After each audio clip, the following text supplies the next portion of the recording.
Board. All right, let me pull out my mouse as well. Here's an example of what one of those view templates that I provided to you look like.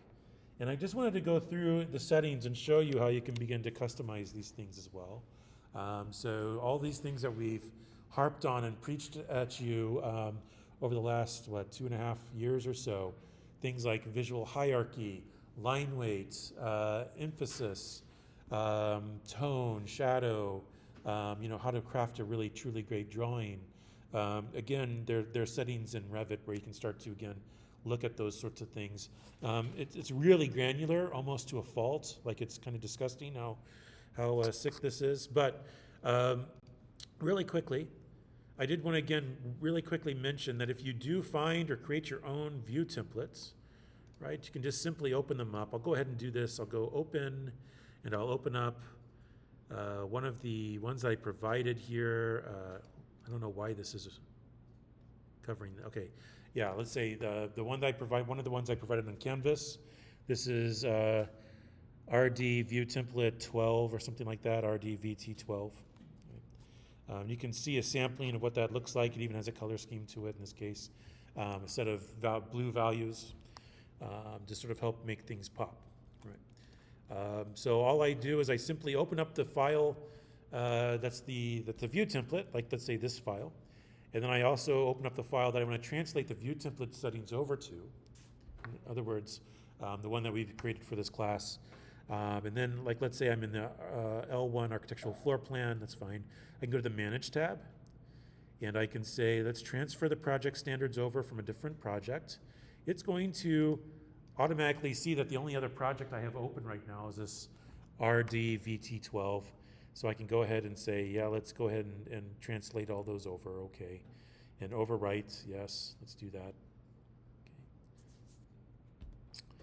And so what that's going to do is it's going to let me then start to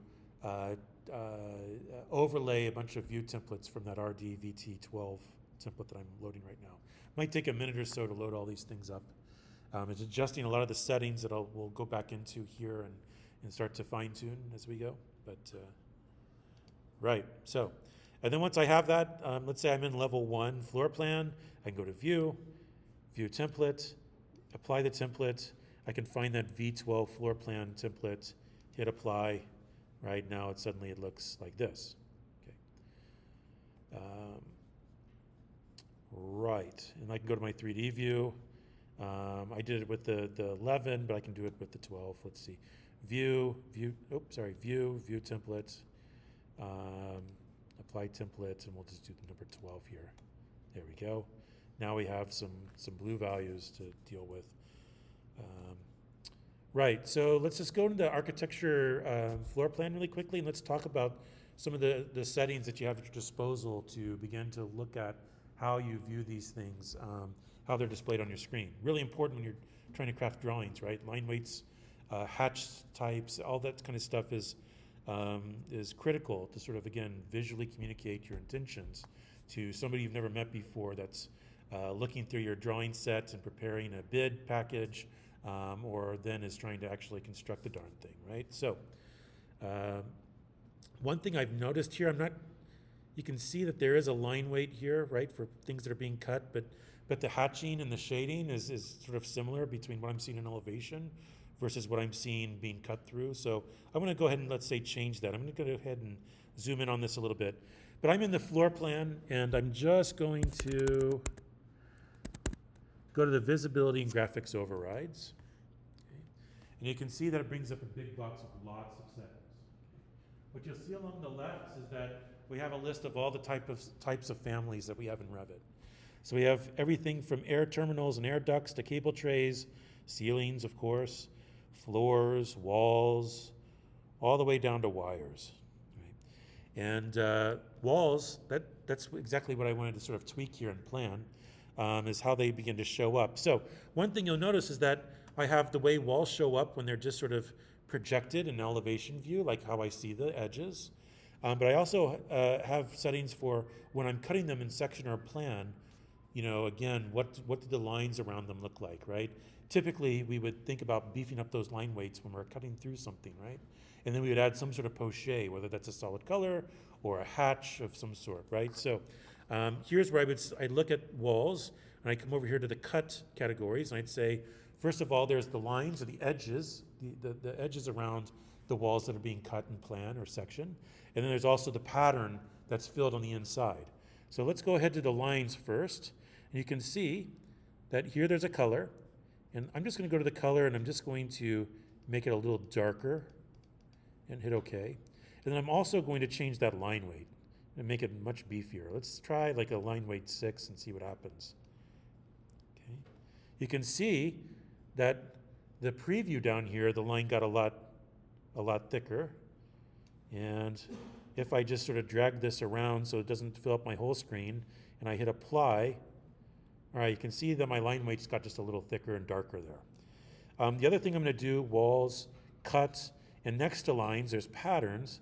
So I'm going to go ahead and click on this, and I'm going to give it a different fill color, and I'm also going to make a fill pattern, a hatch, inside as well, right? So when I click on this, you can see that I have both a foreground and a background. In the background, I'm going to change the color, and I'm just going to click on it and then go down the scale a little bit and make it just a little darker. All right.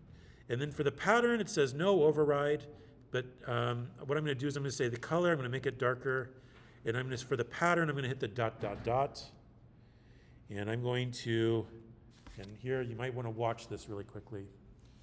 What I've done is I've hit the dot, dot, dot, and I'm just going to say, I'm going to make my own fill pattern. I'm going to say new, and I'm going to call this wall patch. And I'm just going to adjust some settings here. I'm going to leave it at 45 parallel lines hatching. I'm going to maybe make the spacing a little more dense, like say 1/16. I'm going to say, instead of orient to view, I'm going to say keep readable. Let's try that and hit OK. And then I'm going to make sure that that's selected before I hit OK and hit OK and hit apply. And you can see now that my hatch is also applied here. Right? Okay. So again, what I'm doing is I'm trying to adjust the settings for what my walls look like when I'm putting through them in section and plan. Right? Okay. And so I go to, again, to get this box, visibility and graphics override. I can do this for each drawing if I want to. Edit. I go down. I find walls, in this case, that's the family I'm looking at. And then for what they look like when they're cut, so I have both the outside lines, the edges, right, that I need to beef up with line weight, and then patterns. Right? So again, I can go here, I can begin to adjust the line weight. Let's give it something, it's pretty, 6 is pretty beefy. I might also maybe darken up the color just a little more. There we go. And hit OK. Hit apply. Then over here for the fill pattern, right, I can again change these things. I could, it feels like, oh, first of all, when I changed that fill color, it didn't override because I didn't tell it wants to be a solid fill with this fill color. Yeah. And then for the pattern, maybe I'll go to the color and actually make it lighter so that yeah, there we go. Let's try that, see what happens there. Could be complete disaster, who knows? Let's see, foreground, background, visible, visible.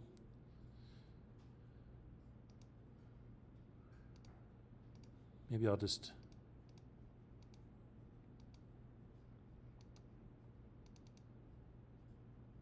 hit apply. For whatever reason, it's not working, because of course it's not. Oh, halftone, yeah, no, that shouldn't work, that shouldn't matter.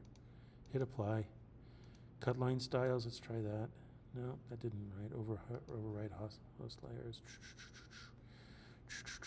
Hit apply, hit OK. All right, now let's see if there's something else that I need to change here. Of course, there probably is.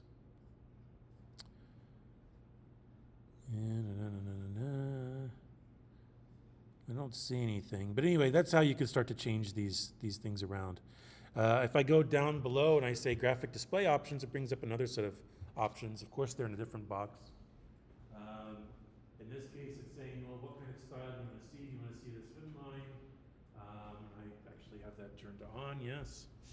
I can turn shadows on or off, right? So let's cast shadows and see what happens. There we go. Let's see.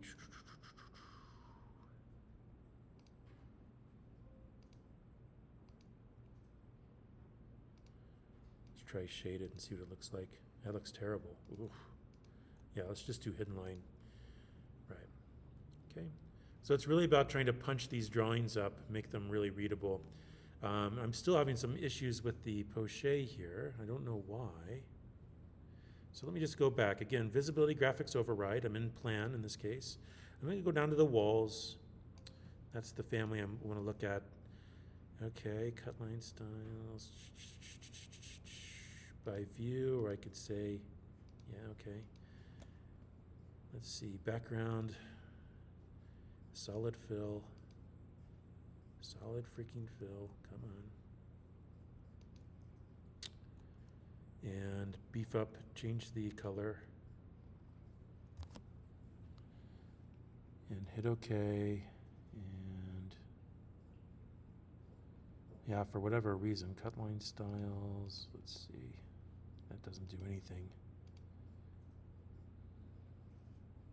Hit apply. I have a feeling it has something to do with our view template. Let's see here. Let's lighten that up and make it a solid fill. See if we simply override both sides if it works. At any rate, that's how you can start to play around with the settings, right? If you're using the templates, the view templates, those are set for you. If not, you can start to go in and do it yourself using the visibility and graphics overrides button for each sort of drawing type, right? So I'd have to do the same thing in section. If I'm in section, let's say I want to use the view template, I could do that. I could say view template, apply template. Let's find that V12 section template. There we go. Okay. For better or worse, if you like it or not. Again, I don't really see how I don't see it popping out like what's being sort of cut through, so some of these templates are better than others. Feel free to simply make your own or change the settings yourself as you want, right? That said, it's simple enough to sort of bring these out as PDFs and then start to change fills and line weights in Illustrator, right? So again, as a reminder, if I do that, let's take this section, for instance, and I go File, Export, PDF. Then it asks for, do you want to do the current window, like the view of the entire window, but everything inside, or do you want to just do the visible portion of the current window? I'm just going to do the visible portion of the current window, the file name and where it's going to be saved to. I don't want to put it in documents. Let's see, let's put it in Teaching 367, Project 3. That looks good. We'll hit open. Then we'll change the file name to Section 01. Fit to page. I can, again, sort of set then what size it is and hit export. Yeah, please select a paper size. Okay, great. I'll pick 18 by 24. I'll make this a pretty big section. Why not? Export. No, just freaking export, please. There we go.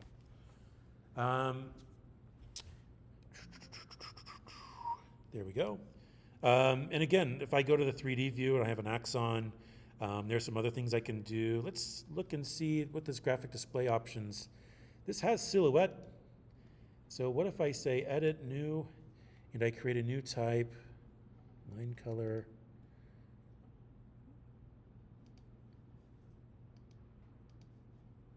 Let's make it dark. Let's make the line weight something darker.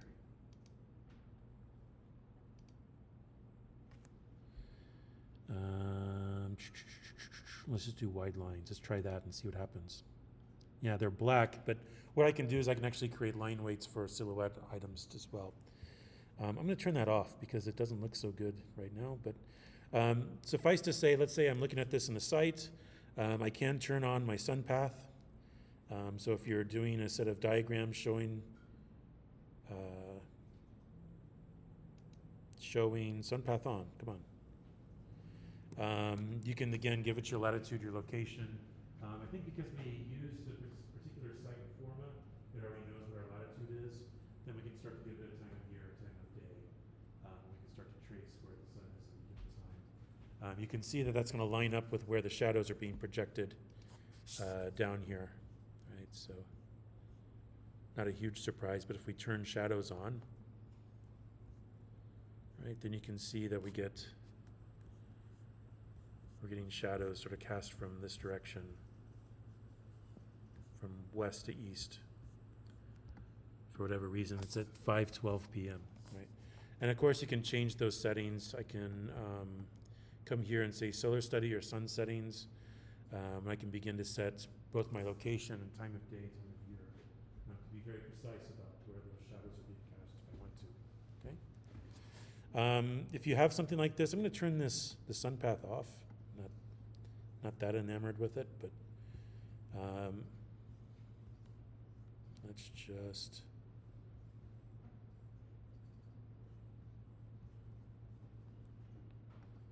go back here. I can turn ambient shadows on as well. I'm just going to go to the sun settings and give it like maybe a morning time.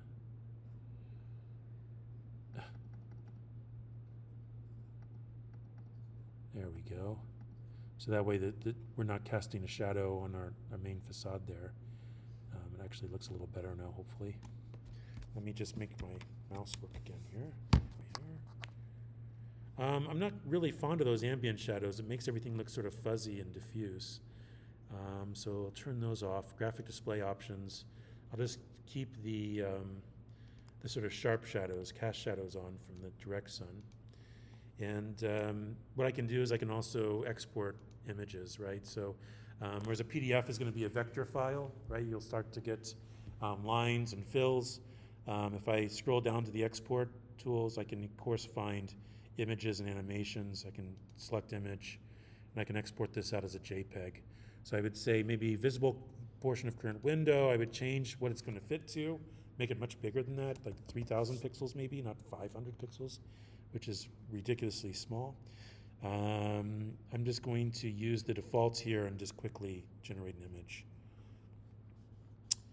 And it should have generated it right where my file is anyway. Let's see.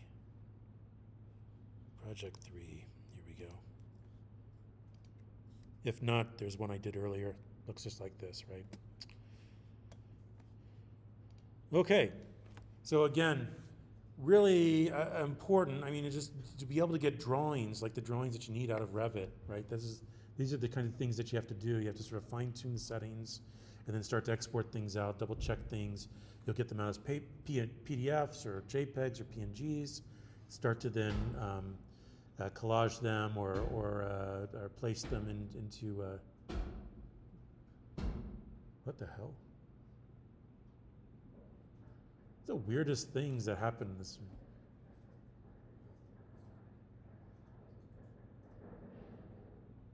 Are we being invaded by like aliens or something? What's going on here? Sorry, for those listening to the recording, there's like all kinds of weird noises and bounds coming from above us in the slabs. Maybe somebody up in the second floor studios or have elephants up there or something. I don't know, whatever. But anyway, okay. But again, just wanted to reiterate that, right? So next week when we meet, we'll have some time as a class to go back through, open up Forma, capture some of those solar and wind images, and you'll upload them, right? We'll go back into Revit and we'll do these steps, and you'll export plans, section, axon, you'll upload them to Canvas for your grade. And it'll be the same thing then with perspectives and Twinmotion. Okay? So I did want to go over how we then go from Revit to Twinmotion. Now, with some caveats here. Again, I will mention that some of the things that we do to link Revit to Twinmotion, some of you are able to do because of if you're running a PC. Others might not, particularly if you're running a MacBook Pro. And so I'll show you, I'll lead you to a way where you can link things through, but basically what I'm going to do is I'm going to export a particular file out of Revit, import that file with our geometry into Twinmotion. And then inside of Twinmotion, right, again, there's different flavors of it depending on what kind of graphics card you have. So if you have a blazing fast NVIDIA or AMD processor of a certain model and make, you can actually turn on Path Tracer, and I'll show you how you can do that in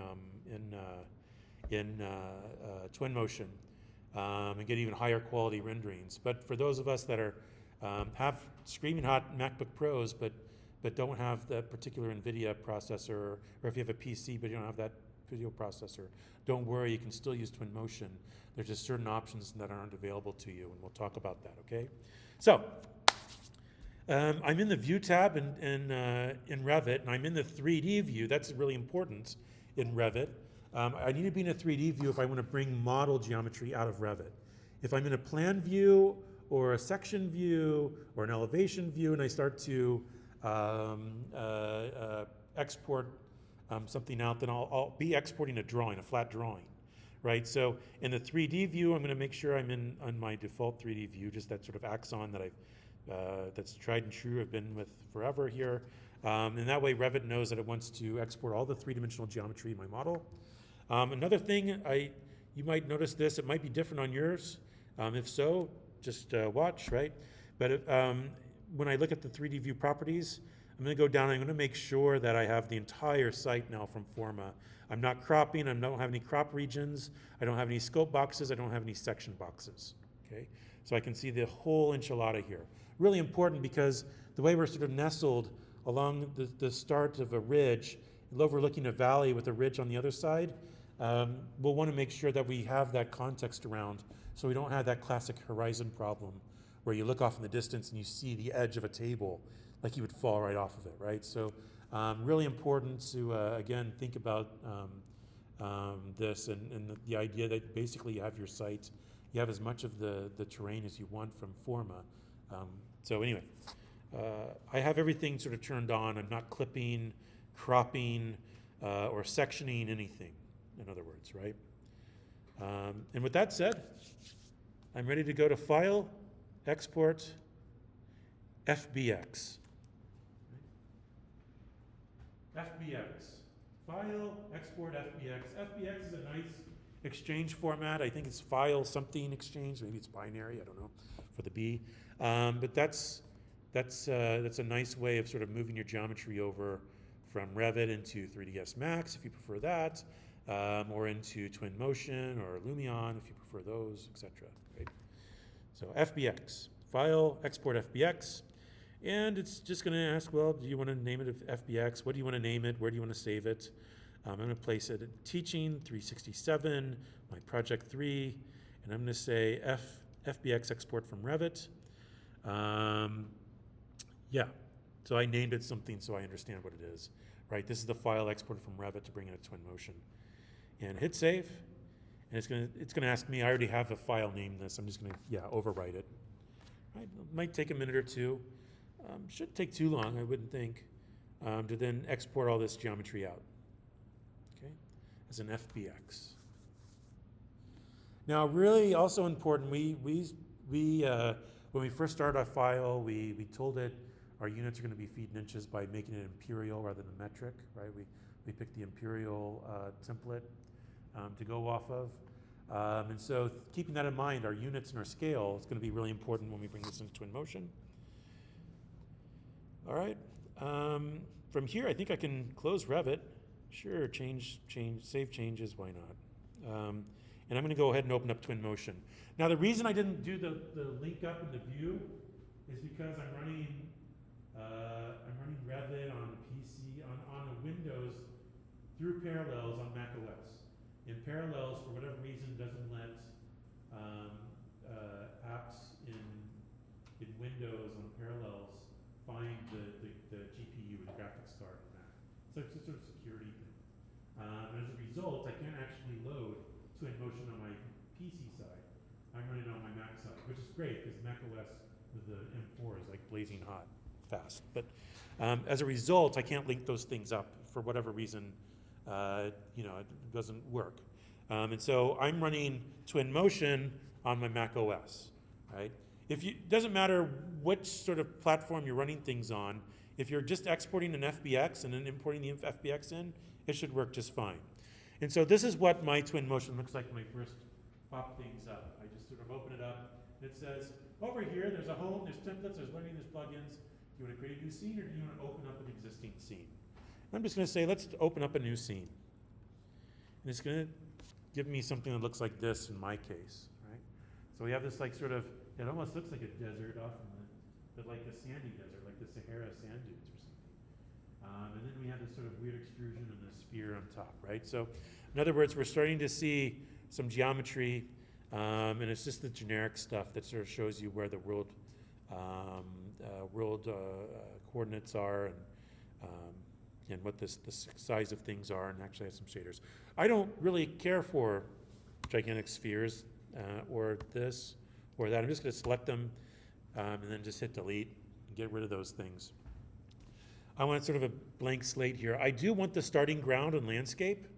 I think one of the interesting things, you know, when you guys drive down like Kyle Canyon Road or what's the other one? Kyle Canyon, what's the one up to on the other side? For whatever reason, I can't think of simple things. But anyway, you know, like you're in the middle of a conifer forest, but you can also in the distance see desert and then mountains, right? And so this will be the sort of backdrop of desert and mountains as you look off to the north and see, overlook, you know, all that big area of the testing range, right? Which one is it? Lee Canyon, yeah. You come down Lee Canyon, right, in particular. All right, so, but what you can see here is that it's pretty much a blank slate other than that, right? We just have a blue sky, horizon, and we have this sort of ridge. All right, you guys ready to import this bad boy in? So two things I'm going to mention. First, let me just size this appropriately so you can see it on my screen. There we go. All right, so we have a library on the left, we have a multi-lister and some properties on the right, and then we have another toolbar along the bottom. Annoyingly, like this interface makes absolutely no sense to me at all, because I'm not a sociopath, I guess. I don't know, whatever. But really quickly, the multi-lister shows you all the components that you have, all the pieces of geometry that you have in your scene, right? But up at the top, there's something called ambiance, and that's the sort of overall world environment. So if I click on ambiance, you can see now in the properties, I can start to change things like the environment, the camera, render settings, and then effects settings, special effects. All right, so keep that in mind. Sometimes I'll go back and forth. We'll start to select an object and start to place things, group things together, start to clean up our multi-lister. When I go to ambiance, we can, again, change time of day, season, weather, etc. All right, so let's do this. Let's go down here to, oh, wait, one more thing before I import. I'm gonna go to Edit, Pull Down. I'm gonna go to Preferences. Okay. This is gonna bring up a big box of settings, and one of them is gonna be Unit Systems. And you wanna double check, right? We're bringing in something that's measured in feet from Revit. So I'm gonna make sure that I have feet selected here. I've already done that. If it's, you wanna double check that and look at the unit system, make sure it's set to feet. And the other thing you can do, if you look down, you can see if there's Path Tracer, where it can actually do multi-thread GPU rendering in real time. Click that on, and if you actually have the right GPU on your laptop, then later on you'll see that as an option that you can actually select and toggle over to Path Tracer mode. You'll see that mine will be grayed out because I have a MacBook Pro, and MacBook, Apple and Unreal Engine, they're not syncing up so much. I don't know why. But I'm gonna go ahead and hit OK, right? So I wanna make sure the units are set to feet, that I turn Path Tracer on. If it's available to me, then I'll actually have that as an option. And then I'm just gonna go down here at the bottom and say Import, hit the plus sign, Geometry, right? Does this look the same on PCs mostly, or enough that you're not confused? You guys able to follow along? Okay, and hit Open. And I'm just gonna go to that FBX file that I had. Documents, here's Teaching 367, Project 3, somewhere down here. Why it's down there, I don't know. FBX export from Revit.fbx. All right, and there's a couple of things I'm gonna do here. Collapse, I'm just gonna say keep hierarchy. If this isn't toggled, I'm gonna say full precision UVs and full precision normals. For the up axis, I'm just going to say auto, and for unit conversion, I'm just going to say auto. I'll just leave it and let it sort of figure it out. Okay, and hit import. Now, I mean, I'm going to, again, double check my scale in a minute. And the easiest way to do that is just simply place a human figure in my model and look and see if it looks like the right size or not. If you remember, I have a 48-foot tall wall at the front and south facade. And so it's divided 6 times. So each panel in my curtain wall is 8 feet. So if I place a 6-foot human and it looks like it's 6 foot relative to that 8 feet, I know I'm golden, right? It might take a minute, but I think it looks like it's done. And I'm just going to use my scroll wheel and try to zoom out a bit. Use my right mouse button, and then sometimes I can hold down my shift key and use it to tumble or pan, right? Then I can zoom. So there are controls over here, right? Orbit, right? I can start to rotate things around. If you're trying to move things around by holding the shift key and the right mouse button and it's moving too fast, you see where it says speed 1 to 6? I can turn that up to 6. Now it's going to move a lot faster. The other thing to keep in mind is if I'm sort of way off in space and it's like not letting me zoom in and out fast enough, if I can select something like, let's say, this wall, I'll just click over here, then I can hit F on my keyboard and it'll focus in on that wall, right, whatever I have selected. So if I wanted to quickly sort of center it up on my model, I can select a portion I want to zoom in on, hit F, not for zoom, that would be Z, F for focus, and then suddenly I'm there. You'll notice that there's a couple of things happening here. We have some road outlines, and those surfaces or meshes are exactly the same as the meshes that they intersect with the site. And so as a result, it's having this weird sort of like flashy, which one do I show? Well, maybe I'll just sort of screw around with it. I'm going to turn that off because it just drives me crazy. But once I've imported this stuff in, you can see in my multi-lister, right? I have all of these parts and pieces that I generated in Revit are now listed out for me. So there's a couple of things. We'll look at these labels. We'll start to make our own folders in here, like they're layers, and then we'll start to drag certain categories into each folder. That'll make it really easy to sort of lock, turn off, select, or add shaders or materials to each sort of type, right? We can say glass versus mullions versus walls versus floors versus topography, etc. Right? So it's a lot to sort of digest. But if I go through this really quickly, I'll just tell you right now that all of these numbers right here, these are all just the site massings. It's like all of these little like massings that were like, let's say, footprints of buildings. If I go down a little further, there's already a subfolder called assembled solar stair. So you can see all the components of the stairs, the railings. Some of them are glass, some of them are pipes, welded and things like that. We have our windows, Desert Modern window family. We have basic walls. We have a basic roof. We have railing. We have runs, landings, and other parts of our stairs. We have glass panels. We have mullions. Oof, right? Like we have a lot of stuff in here. So again, it's worth taking 5 minutes or so. Let's clean this thing up, all right? Really quickly, I'm going to go down where you can see topo solids, and I can select this. I can also turn things on or off from seeing them, right? So here's the problem, right? You can see that what it does when it creates these topo solids in Revit is it takes the shapes, the outlines of the roads and projects them onto the mesh. And so suddenly we have both a top surface of road and also our topo, like sort of overlapping, right? So that's why we get that sort of weird phenomenon. So what I'm going to do is I'm just going to turn that back on, and I'm just going to turn these others off. It's just driving me crazy seeing those roads. And we see we have W shapes, W14 by 30, so we have all this steel down here at the bottom. Right. So I'm just going to scroll all the way back up.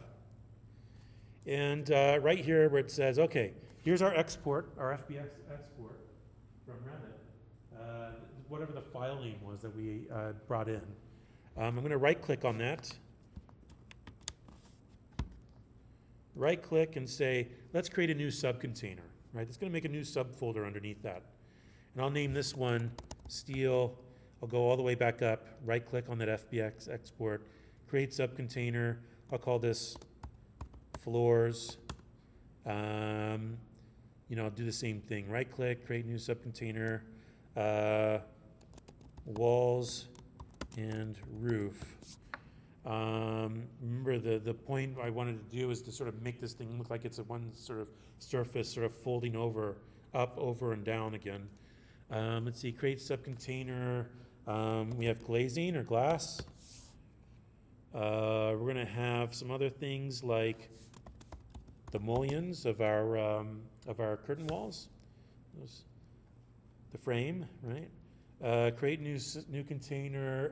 Let's see, we're gonna have our shading components from Rhino. It's gonna be called like generic model or something, right? Right click, let's see, what else? We're gonna have like stairs and railings. Yeah. And we might think of other things as we go, right? But anyway, I have steel and I have all these W shapes. I'm just gonna go through, I'm just gonna use the shift key and select the bottom and the very top and select everything in between, multi-select, and then just drag it down and place it into that steel folder. Yes, we have site topo, and then we also have site massings, right? Go ahead and make those subcontainers as well. Right, I'm just gonna hold it here, right? You can see some of the subcategories I'm making: steel, floors, walls and roof, glass, mullions, shading components, stairs and railings, site topo, site massings. Now I can go to the topo and I can hold down the shift key, select all of them at once, click and drag and drop them into that site topo folder. And as you can see, eventually we'll turn this really long list into a really short list of categories. Top rail, that looks like it's railing, so I'll go ahead and select those and drag those into stairs and railings. System panel glazed, glazing meaning glass. So I'll go and I'll try to get all the glass panels from all of our railings. These are just going to be glass. I'm going to go ahead and select those and move them into the glass directory, etc. Again, a little bit of setup, but 5 to 10 minutes of your time now saves you a lot of time later trying to select certain things, making sure you get everything selected as you start to add materials or turn things on or off as you go, right? So let's see, what else do we have here? Stringers, those are stairs. Those are the sides and the steps of the stairs. So stringers, we'll put those in the stairs and railings. Rectangular mullions, all right, here's our curtain wall mullions, our frame. Those are usually aluminum. And I'm gonna go ahead and select all of those and put them in the mullions category. Yeah, and so here and there, railing, glass panel, anything that says glass panel or glazing, I'm gonna put it in that glass. Let's see, all the way up to here, there we go. Lots of glass panels in put those in glass. Boom, all right. Monolithic run, here are our runs and landings. Let's just zoom in on this. You can see as I select these items in my multi-lister, you'll see them selected on my screen. Let me just turn down the speed here on my zoom. I keep zooming in a little too much. So we have runs, the landings, floors. All right, we have generic model. Generic model is our shading components. So we'll plug that in there. Floors. We'll put that in the floors layer. Landing, let's see what that landing looks like. That landing is probably a floor. It's going to be concrete or something. But we have treads. I'll go ahead and place those in the stairs and railings, right? I'm just going through and trying to be methodical and sort of placing everything, putting everything in its right place, so to say. We have windows. I forgot to make a window thing. I'll go scroll all the way up to the top, the FBX export, right click, create a new subcontainer, called it windows. All right, select all my windows now and drag those in to my new windows part. There we are. Basic walls, basic roof. I'll select all of those together and put them in my walls and roof category there. Assembled stair, you can see what we're starting to select here. Yeah, all those stair components. I'm going to go ahead and just select all those at once and put them in the stairs and railings. All right. And then these numbers, these are the site massings. All of these dudes. They're annoying. I'm just going to put them in the site massings thing and call it a day. All right. Look at that. That's much cleaner now. Look at our multi-lister. Now if I just say, like, I want to select all the floors instead of the concrete, I can just go to the floors instead of having to, like, scroll through hundreds of things and try to find the exact floor items, right? Okay. So again, it takes a little while, but it saves you a lot of time in the long run, right? Keeping these things straight.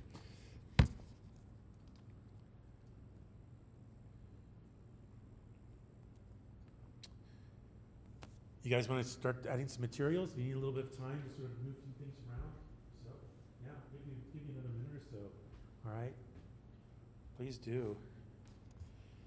Yeah, let's get this stuff done. Awesome. Really quickly, one thing I should have done beforehand, I'm just going to do it now on the library side. I'm just going to add a scale figure and make sure this thing actually looks like it's the right scale. I'm going to go character. Add a post-human, casual.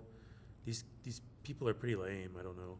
I'll add Carlton, and I'll just place him here on my entrance path and try to orbit around him until I can sort of zoom in. Oop. You can see that it wants to try to place them on objects, on planar surfaces. So let's just zoom in. It's like I'm zooming in or out too quickly, but that looks about right to me anyway. As I start to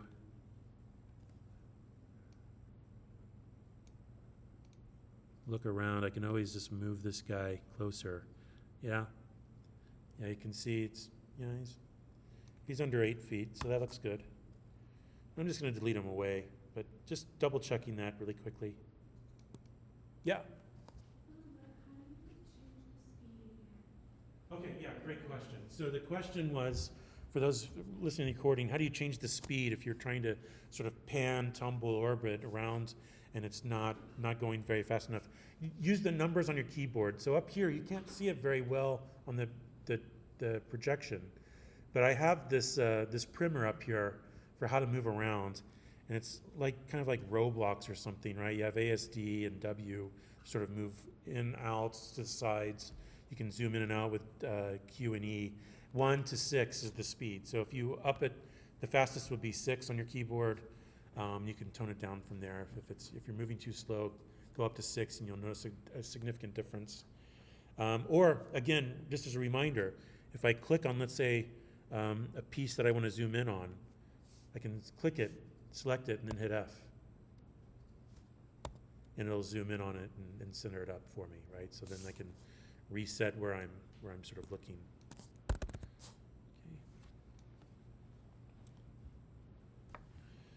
Look at all those windows. All right.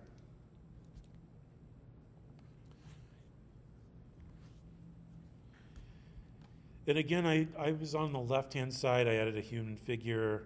I can always go backwards and go back out to my library by just simply clicking on the path above.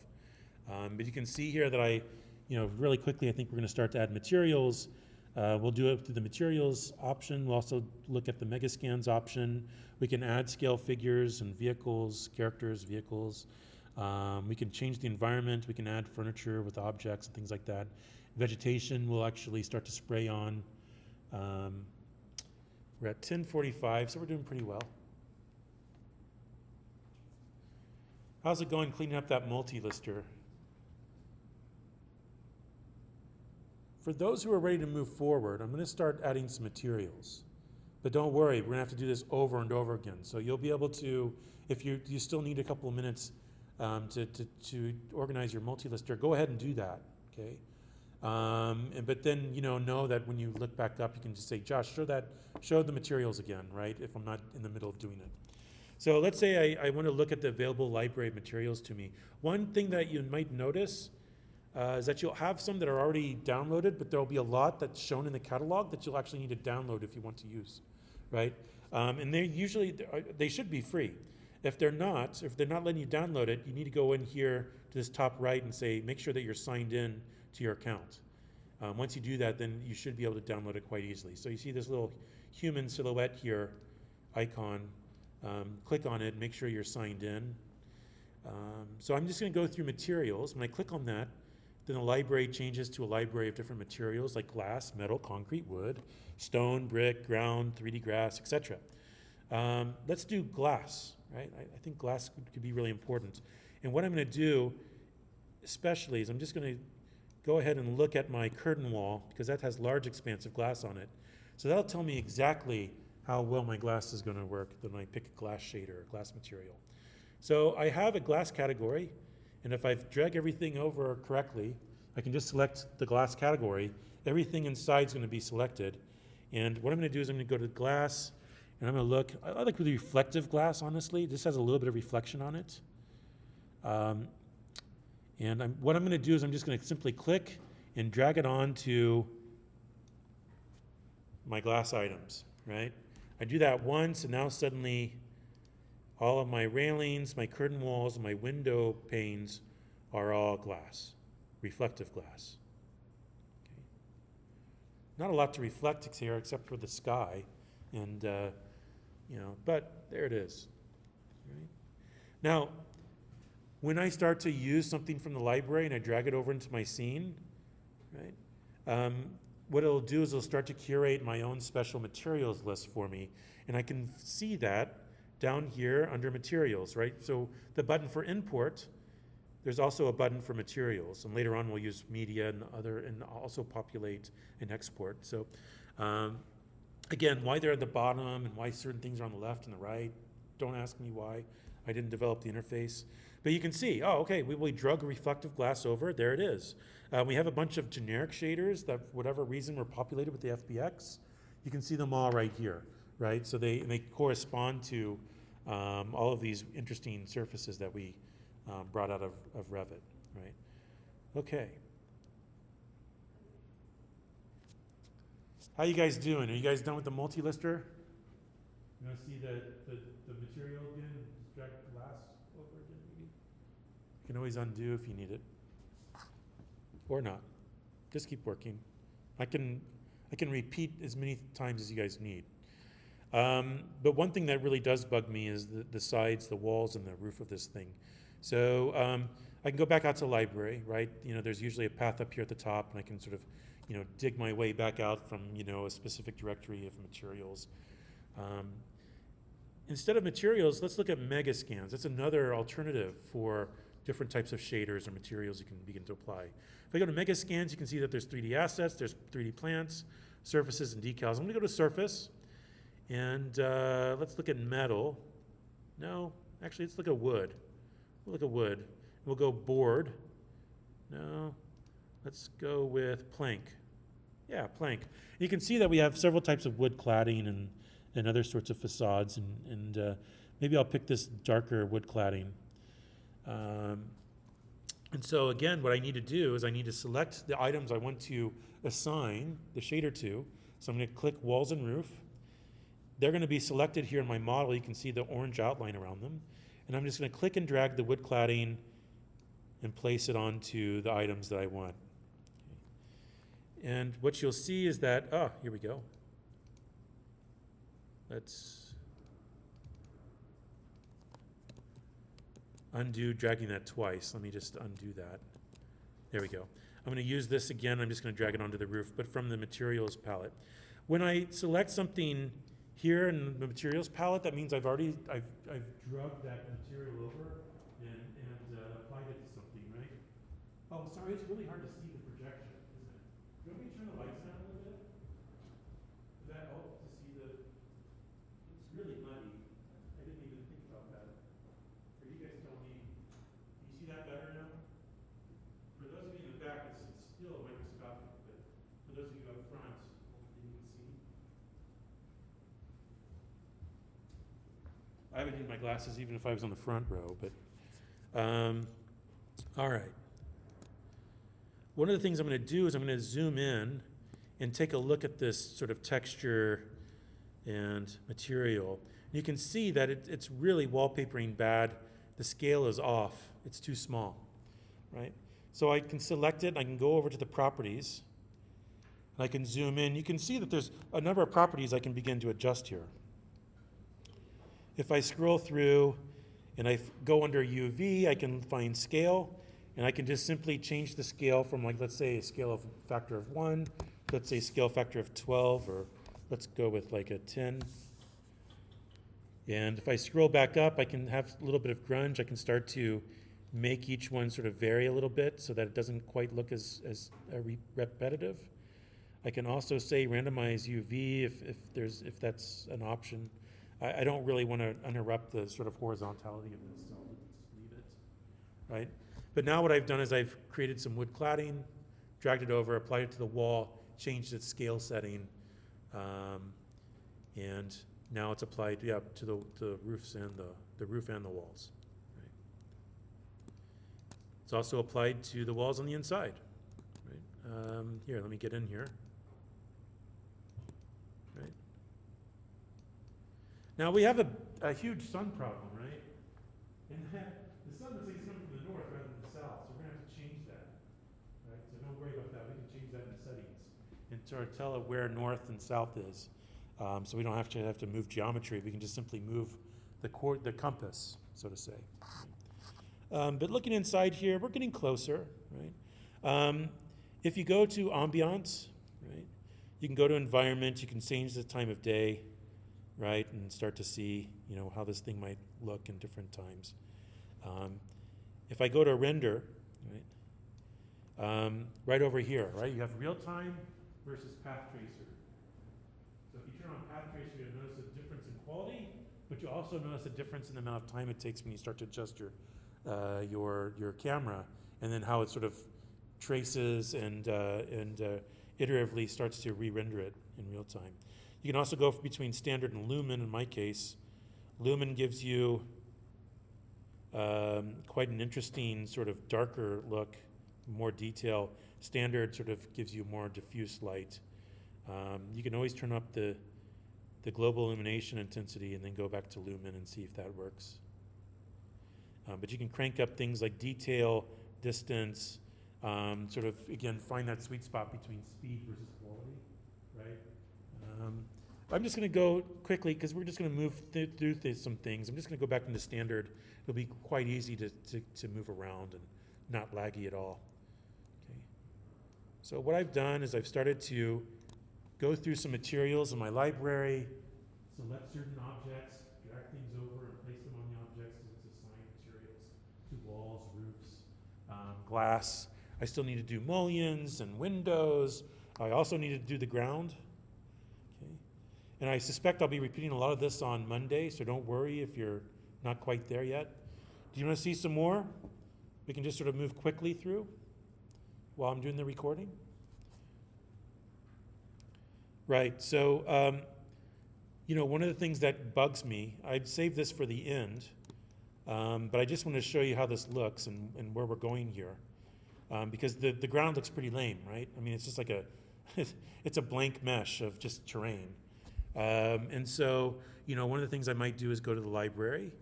Let's try materials, not 3D grass. Let's look at ground, nature, and let's go ahead and select these things really quickly. Site topo. Not that it's great, but I'm just going to simply pick one of these and drag it on. You're going to see, it's terrible. I need to change the scale of it. Again, each of these shaders, I'm going to select them down here in my materials and scroll down to where it says UV, and I've changed the scale to something different. You can still see how bad are the tiles on this. Right. That's not a huge deal because here's how we overcome this, right? We can actually begin to place three-dimensional objects, scene objects in here. We can actually paint and scatter them around in ways that make this a lot easier. So one of the things I'm going to quickly do just to show you what's coming on Monday, site maskings. I'll just go ahead and turn those off. But what I'm going to do is I'm going to go to populate down here, right? So we've gone through import, we've done materials, populate. I'm going to go ahead and do populate. And down here in the library, I'm going to say vegetation. Okay, so I have populate selected. And down over here in my properties box, I have a populate set of properties. And I'm going to say place and scatter, right? And now it's going to ask me what kinds of things do I want to scatter, right? When I sort of start to paint. So first I'm going to go to trees, and you can see that there's a number of trees here I can start to pick from. If I scroll down, I've noticed I've sort of hearted a couple of bishop pines, ponderosa pines. Those seem a little more appropriate from the, if I look at what's available to me, I'll actually start to pick a couple of conifers. I'm going to click and drag them over here across the way to this, where it says place, populate, scatter. Let's place one or two more. Maybe those are conifers. There are a couple of trees that sort of change colors and become really gold up in Mount Charleston. Let me see if I can find maybe a deciduous that when we turn this to autumn, we'll get some nice gold colors. What would be appropriate? Ugh, well, that's a bag of worms, isn't it? Let's see. There's that. We'll do an ash. Let's do that and see what happens.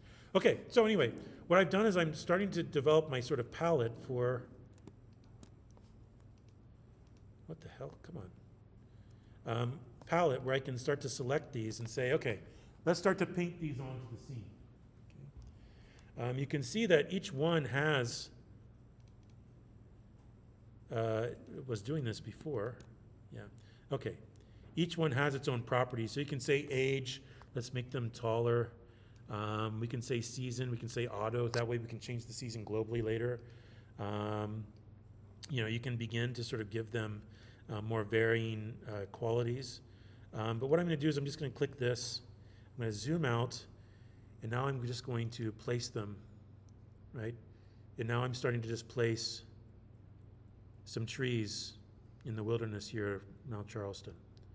I'll click maybe twice and be very careful doing it. I don't want to keep adding things.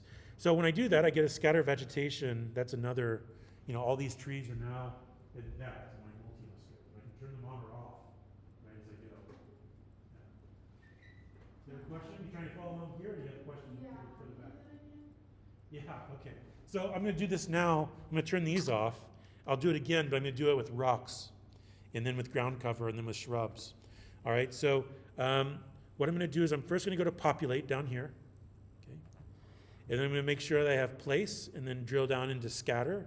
So I want to scatter things. Now, it'll give me a catalog down here, and I need to fill that catalog up with what I want to actually paint, right? So if I come back out here to library, and I say rocks, now I can start to click and drag certain rock formations.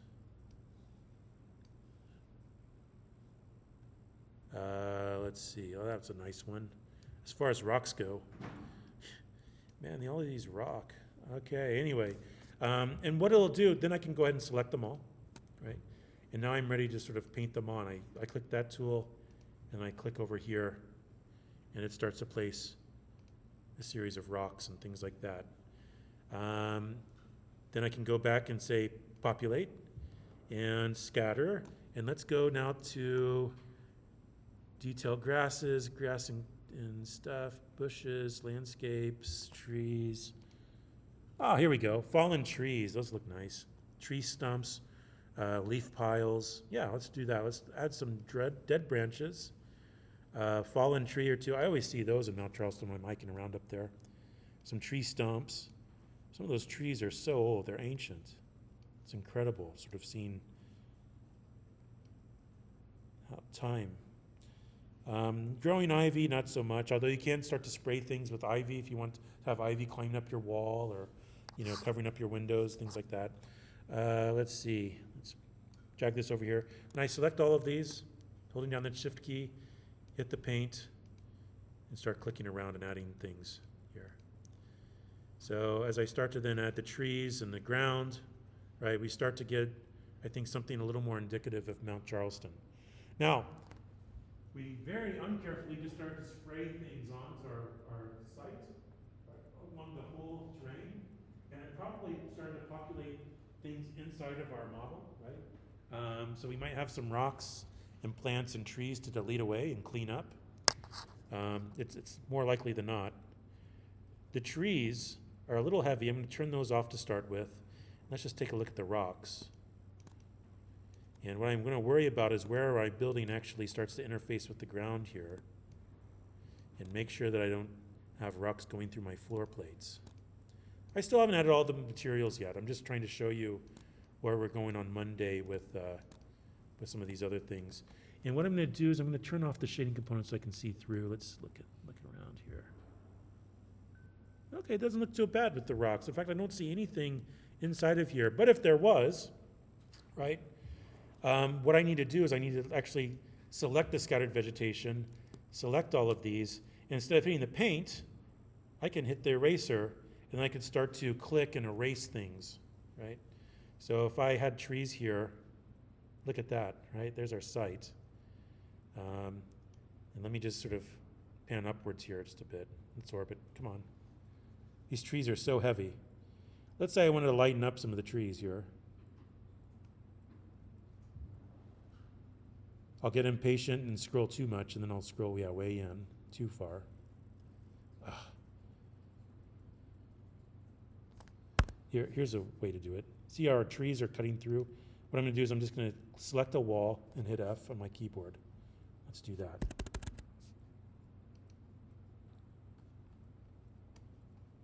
It's just taking a minute. Okay, here we go. F. Oy.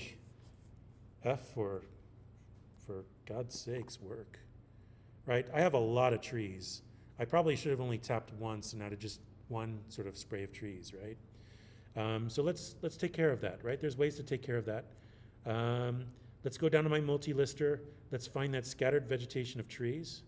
Yeah, there we go. I can select them all. See how I have this paint tool, the drop tool with plus? I also have one with a minus, and I also have an eraser. So I can do minus, and I could try to get rid of some, right? Just sort of lighten it up a little bit. And then I could come through with an eraser tool, and I can change the diameter of it to be bigger or smaller, depending on, how how wide of a brush I want to paint with, right? And I can start to click and start to delete some of those trees away that are right on my building. There we go. Oh. Let's see if I use W, if that'll work. 5W. So I usually leave the vegetation for the last, right? So, on Monday, we'll just keep adding materials. I'll probably get rid of the vegetation. If the trees are just getting way too unwieldy, remember, they're the first scatter vegetation here in the multi-lister. Just turn them off. Turn them off with the eyeball tool. And then suddenly your model gets a lot more responsive, right? It's not having to redraw all those trees and scatter all the light through them and bounce it all the way back to our camera and then interpret them like our brain does, with our retinas. And so, right, then we can turn them back on. There we go. Right? There's our nice rocky outcropping. We've placed a piece of architecture there. It's the forest of Mount Charleston. And you can even see the testing range off in the distance here between the ridges here.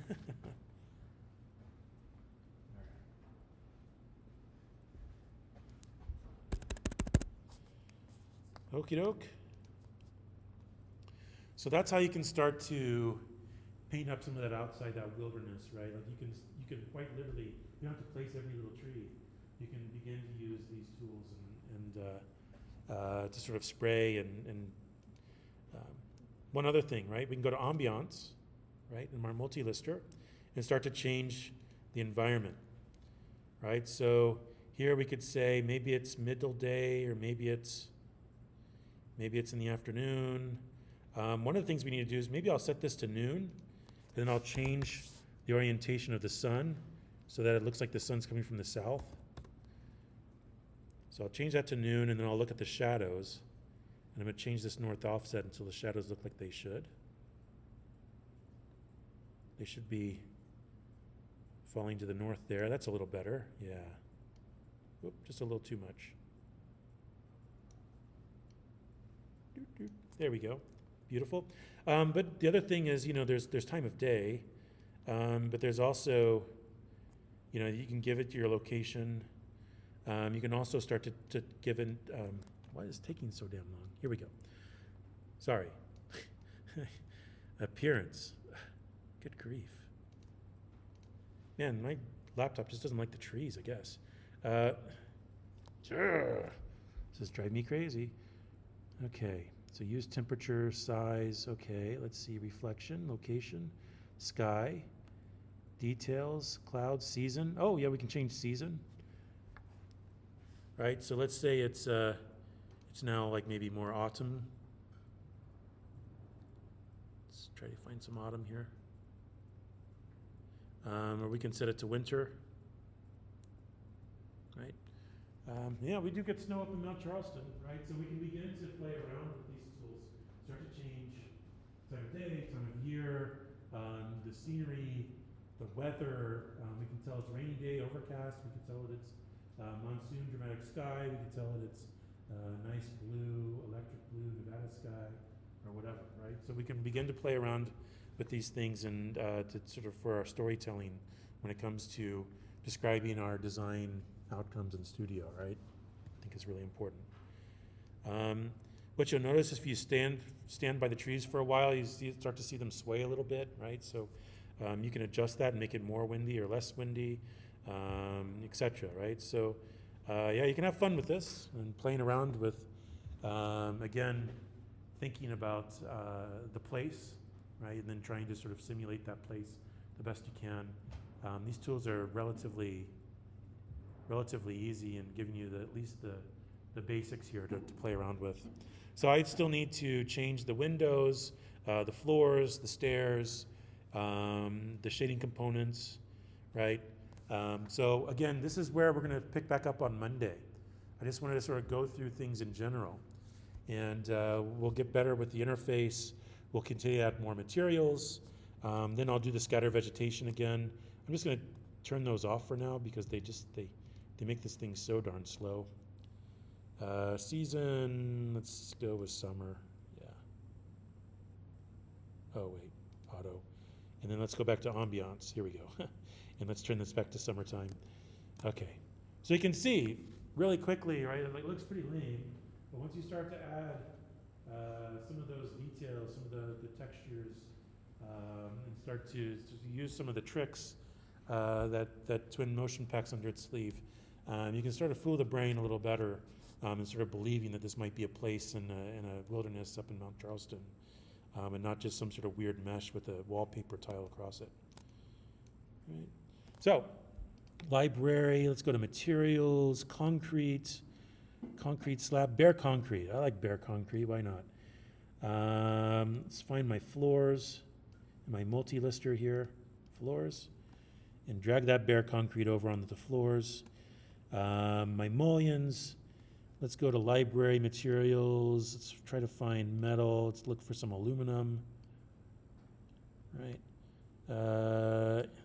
Anodized aluminum, that looks good. Let me zoom in so I can make sure I'm dragging this right on the mullions themselves. Not that I like that color. Oops, I dragged it on the glass. That's not a good thing. Undo. Drag it onto the mullions themselves. Ugh, I really hate this. Like there should just be something like, just set this to what's selected. Please don't make me try to drag it on. There we go. But once I have that material, again, I can go into its properties over here. I could change that color. I don't necessarily care for that sort of rose gold, bronzy look. Or maybe I just darken it up a bit, make it more of oh, I just hit cancel instead of OK. That's kind of a dumb thing to do. Hit OK. And then, of course, it's going to change as we go. Let's turn on those shading components. Where are the shading components? There they are. Boom. Right now they're like this weird orange.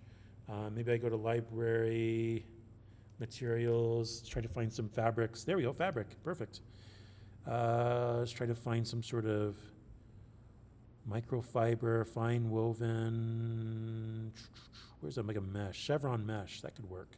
Let's try chevron mesh. So again, I'm just going through and starting to play around with different materials. Chevron mesh, I actually have to download that, right? So you can see there's a little download button when I find a material that isn't already preloaded. Then once it's loaded, I can apply it here. Let's look at that chevron mesh. Let's look at the scale. That scale needs to change. Probably, let's go to the UV. Let's change that scale to like 10 or 12. It seems to be the sort of passing rule of thumb. Now we can start to see a fabric texture on there.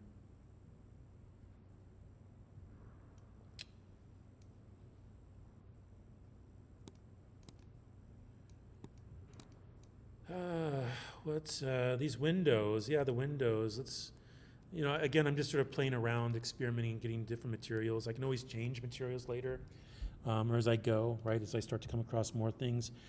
Let's try to find a nice Core 10 steel. There we go, Core 10 steel. Perfect. Label is Core 10. These are selected. Let's go ahead and try to drag them on. There we go. Again, there's a texture on these, so I'm just going to go to UV and change its scale to something like 10 to 12, just so I can see the texture a little better of the, not the texture of the ground, that looks terrible. Oh, come on. Just such a pain. Trying to move back and forth. Let's see, up, down. Oof. I'm not helping myself with this ancient mouse that I'm using.